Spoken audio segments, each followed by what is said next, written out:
सद्गुरु बता रहे हैं कि भारत में नदियों को भौगोलिक अस्तित्व की तरह देखने के बजाय जीवन देने वाले देवी देवताओं की तरह क्यों देखा जाता था, और यह नजरिया कैसे हमारी खुशहाली के लिए महत्वपूर्ण है। अगर आप इस संस्कृति में पूजे जाने वाले लोगों को देखें, चाहे वे शिव हो, राम हो या कृष्ण हो, ये वे लोग थे जिनके कदम कभी इस धरती पर पड़े थे। वे सामान्य लोगों से कहीं ज्यादा मुश्किलों और चुनौतियों से गुजरे।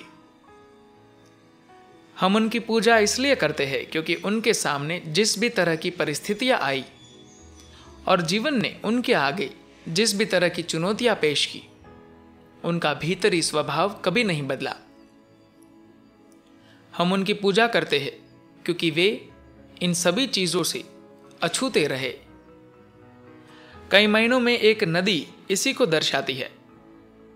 इससे फर्क नहीं पड़ता कि नदी को किस तरह के लोग छूते हैं, वो हमेशा पवित्र रहती है क्योंकि प्रवाह ही उसकी प्रकृति है। इस संस्कृति में हम नदियों को सिर्फ जल के स्रोतों के रूप में नहीं देखते, हम उन्हें जीवन देने वाले देवी देवताओं के रूप में देखते हैं। एक विचारशील मन के लिए जो अपने तर्क की सीमाओं तक ही सीमित है, यह बात मूर्खतापूर्ण या बहुत ही बचकानी लग सकती है। एक नदी बस एक नदी है, यह देवी कैसे है? यदि आप ऐसे व्यक्ति को 3 दिन के लिए पानी दिए बिना कमरे में लॉक कर दे और उसके बाद उसे 1 गिलास पानी दिखाए, तो वह उसके आगे झुकेगा, नदी के आगे नहीं। सिर्फ 1 गिलास पानी के आगे हम जिसे पानी, हवा, भोजन कहते हैं और जिस पृथ्वी पर चलते हैं, वे वस्तुएं नहीं है। हमने नदियों को कभी भी केवल भौगोलिक अस्तित्व के रूप में नहीं देखा। हमने हमेशा उन्हें जीवनदायक तत्वों के रूप में देखा है, क्योंकि हमारे शरीर की 70% से अधिक मात्रा पानी ही है। जब भी हम जीवन की तलाश करते हैं, हम पहले पानी की एक बूंद की तलाश करते हैं। आज हम दुनिया में चिकित्सा के ऐसे बुनियादी ढांचे का निर्माण कर रहे हैं, जैसे कि हम सोच रहे हो कि सभी को किसी ना किसी दिन गंभीर रूप से बीमार पड़ना है। एक समय था जब पूरे शहर के लिए एक चिकित्सक होता था और यह पर्याप्त था। आज हर गली में 5 डॉक्टर है और पर्याप्त नहीं है। इससे पता चलता है कि हम कैसे जी रहे हैं। जब हम भूल जाते हैं कि जीना कैसे है, जब हम अपनी जिंदगी को बनाने वाले तत्वों का सम्मान नहीं करते, जिस धरती पर हम चलते हैं, जिस हवा में सांस लेते हैं, जो पानी हम पीते हैं और जो आकाश हमें अपनी जगह पर बनाए रखता है, जब उनके प्रति हमारे अंदर कोई सम्मान नहीं होता, तो वे हमारे भीतर बहुत अलग तरीके से व्यवहार करते हैं। अगर हम अच्छी तरह से जीना चाहते हैं, तो इसमें पानी सबसे महत्वपूर्ण भूमिका निभाता है, क्योंकि शरीर का 72% हिस्सा पानी है। आज यह साबित करने के लिए पर्याप्त वैज्ञानिक प्रमाण मौजूद है कि पानी में जबरदस्त याददाश्त है। अगर आप पानी की तरफ देखते हुए बस एक विचार मन में लाते हैं, तो पानी की संरचना बदल जाएगी। हम इस संस्कृति में हम ये हमेशा से जानते हैं, लेकिन आज आधुनिक विज्ञान ने इस पर जबरदस्त मात्रा में प्रयोग किए हैं।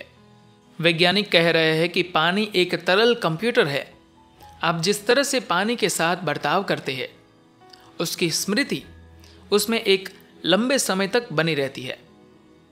इसीलिए पानी के हमारे शरीर को छूने से पहले हम पानी के साथ कैसा बर्ताव करते हैं, उससे हमारे सिस्टम में हर चीज की गुणवत्ता में परिवर्तन आ जाता है।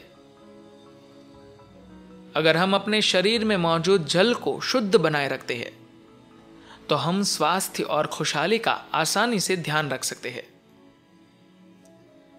मानव जीवन को रूपांतरित करने या इससे परे जाने के बुनियादी विज्ञान को भूत शुद्धि कहा जाता है। इसका अर्थ है 5 तत्वों की सफाई। ये एक चमत्कारिक प्रक्रिया है, क्योंकि यह शरीर, ग्रह, सौर मंडल और ब्रह्मांड, ये सब कुछ 5 तत्वों का एक खेल है। पृथ्वी, जल, अग्नि, वायु और स्थान। अगर कोई अपनी शारीरिक प्रकृति को पार करना चाहता है तो भूत शुद्धि की प्रक्रिया ऐसा करने का सबसे मौलिक और प्रभावी तरीका है।